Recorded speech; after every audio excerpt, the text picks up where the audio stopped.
A fumaça segue atravessando o país e mesmo o litoral está sendo afetado. A gente falou também do Rio de Janeiro. Pois é, o que não acontece sempre, Não né? é normal, é. E com essa seca em várias regiões, há preocupação com o volume de água nos reservatórios para geração de energia. Repórter Brasil conversa agora com o Wildo Sauer, vice-diretor do Instituto de Energia e Ambiente da USP. Diretor, muito boa noite, bem-vindo ao Repórter Brasil. Bom, esse nível baixo aí dos reservatórios pode significar que a gente vai ter, por exemplo, uma extensão de tempo da bandeira vermelha ou até mesmo uma falta de energia no país? Boa noite.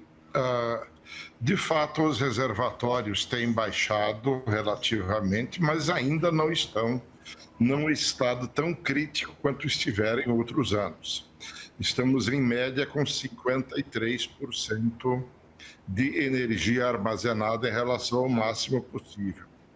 Isso significa que, apesar do nível que já está se tornando crítico, tem que acompanhar até o retorno das chuvas, que é só em novembro, dezembro, quando elas retornam e vão até março, no final do verão.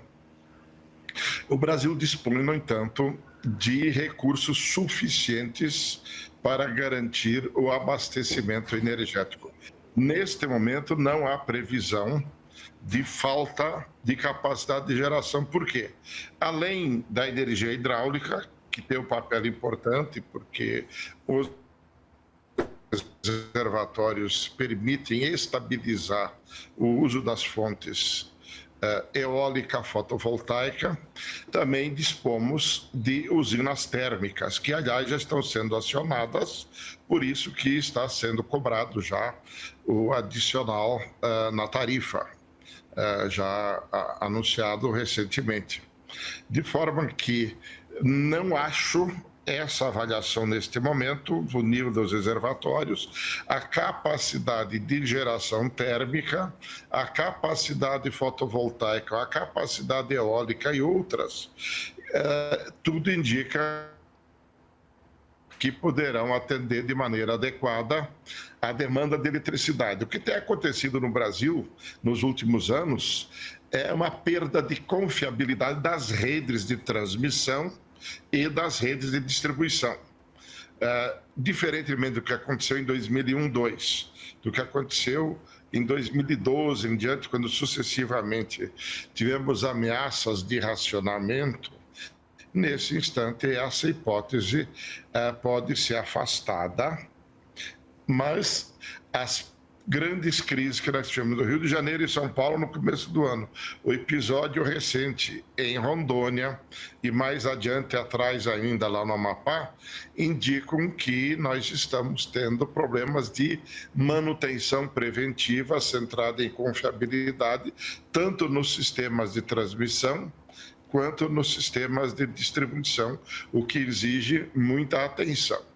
O sistema elétrico vem se fragilizando por falta de investimentos, já porque, com a reforma liberalizante dos anos 90, a ênfase tem sido em retorno financeiro para os investidores.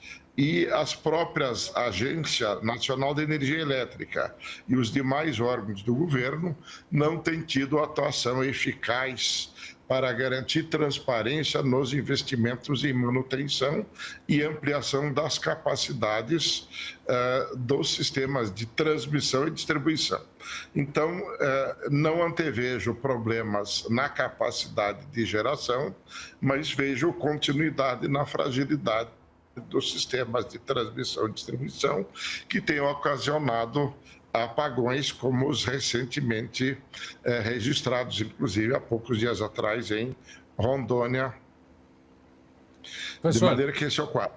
Professor, na sua opinião, a queimada hoje, ou as queimadas, são uma ameaça maior e mais presente do que a falta de chuva?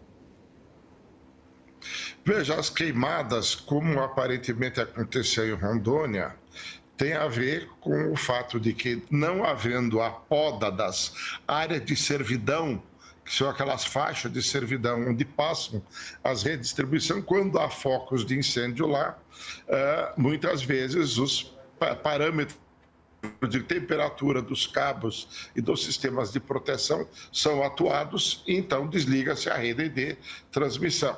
Esse é o problema. A questão das chuvas, que de fato as indicações que nós temos são críticas, mas como eu disse há pouco, o problema dos incêndios, eles têm ocasionado uma queda das linhas de transmissão, porque em função da alta temperatura das queimadas, muitas vezes a linha de transmissão é desligada. Afora, é claro que seria muito melhor se o regime de chuvas retornasse, mas este ano os níveis dos reservatórios, nesse instante, hoje, dia 9 de setembro, estão num nível superior ao que estiveram no ano passado e nos anos anteriores ainda, de maneira que, em termos de capacidade de geração de energia, combinando o nível atual de reservatórios, a disponibilidade da geração termoelétrica, que é mais cara, tanto que já está sendo acionada a bandeira vermelha, e a capacidade grande adicionada nos últimos tempos.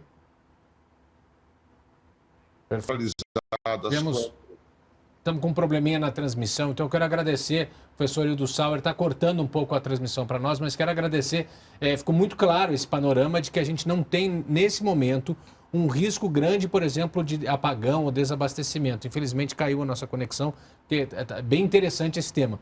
Mas, claro, isso também depende do regime de chuvas, da temporada de chuva que está para chegar. Isso é que vai definir. Mas, de qualquer maneira, o risco também com queimadas por causa das linhas de transmissão afetadas, muitas vezes, por área de mata que queima e onde passa a torre acaba desligando o sistema.